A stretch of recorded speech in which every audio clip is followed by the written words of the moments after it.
ఇక్కడ ఉంటే district court అండి, సుప్రీంకోర్టు అన్నారు కదా, మీరు డైరెక్ట్ సుప్రీంకోర్టుతోనే మాట్లాడే ఒక అవకాశం ఉంది.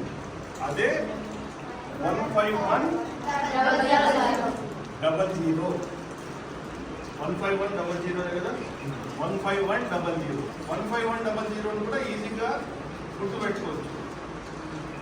151 2 సున్నాలు అంతే, 15 3 సింపుల్. దీనిలో గుర్తుపెట్టుకుంటే ఏమవుతుందంటే మీకు ఏ సమస్య వచ్చినా డైరెక్ట్ సుప్రీంకోర్టే పలుకుతుంది, అక్కడి నుంచే మాకు వచ్చేస్తుంది. నేనే పొద్దున ఇక్కడికి వస్తాను. మొత్తం సిస్టమ్స్ అన్నీ మీరు మీ సహాయం కోసము మీరు పడే బాధ నుంచి బయటికి తీసేసేయండి. అదే మీకు ఏమన్నా ఇబ్బందులు ఉంటే అమ్మా నాన్న దగ్గర తీసుకోలేదు, షెల్టర్ హోమ్స్కి తీసుకుపోతాం.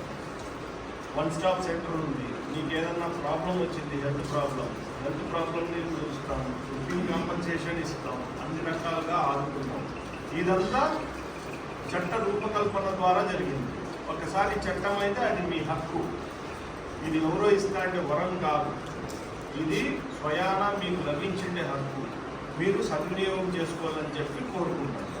అర్థమైందా నేను చెప్పిండేది? నిజంగా అర్థమైన చేతులు ఎత్తండి. కొందరికి అర్థం కాలే, ఆ అమ్మాయి అర్థం చేయలేదు. థ్యాంక్ యూ, థ్యాంక్స్ ఎలా ఇంత చక్కటి సమావేశాన్ని మీ అందరికీ అవగాహన కల్పించమని చెప్పి మాకు ఆదేశాలు ఇచ్చే honourable national legal services authority వారికి, honourable AP state legal services authority వారికి, ఆ తర్వాత మహానబుల్ district legal services authority chairman doctor C Yamini madam గారికి, ఆ తర్వాత ఇక్కడికి వచ్చేసిన శ్రీమతి కె సరస్వతి మేడం గారు, district ST welfare and empowerment officer Kadapa వారికి, Shri R Subhash Yadav, district child protection officer Kadapa వారికి, Shrimati S Ratnaprabha, principal of this institution, ఆ తర్వాత హెచ్కే రఫీక్ అహ్మద్ ఎంఈఓ గారికి, Shanthamma madam SI of police వారికి, ఆ తర్వాత